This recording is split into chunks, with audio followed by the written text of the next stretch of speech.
A janitor accidentally discovered that a girl was carefully auditioning dance partners for the school-wide dance competition, but the candidates before her were all too delicate and weak. They couldn't even manage basic lifts. After testing them all, everyone left disappointed, and despair began creeping into the girl's heart. Just then, the janitor approached her. I'll do it. Do what? I don't know, whatever y'all were trying to do out here. You want to lift me? Are you kidding?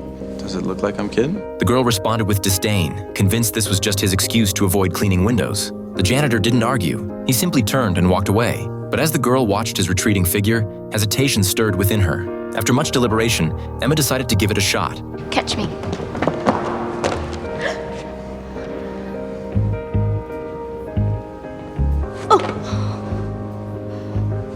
Now what? Put me down. So Emma went to the principal, proposing to perform with Jack on stage. This request shocked the principal, who immediately revealed Jack's troubled past. He came from a violent, impoverished neighborhood where he wasted his days hanging with street thugs. His presence at this arts academy as a janitor stemmed from a recent incident. He deliberately smashed the school's windows and vandalized the campus. If security hadn't intervened in time, the consequences would have been unthinkable. To cover his brother and accomplice's escape, Jack ultimately faced trial. Given his young age and the fact that he'd only damaged inexpensive items, the judge sentenced him to a month of unpaid labor at the school to settle the case. The principal thought this backstory would surely make Emma reconsider, but she remained determined to choose Jack as her temporary dance partner. Left with no choice, the principal reluctantly agreed.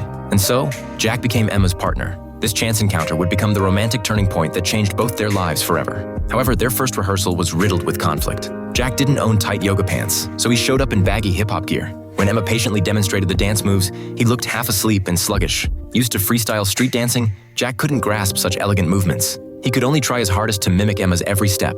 Back home, Emma considered replacing Jack, but her mother warned her that if she didn't land a spot in a dance company after the graduation performance, she'd have to abandon her years-long dance dreams and attend a proper university.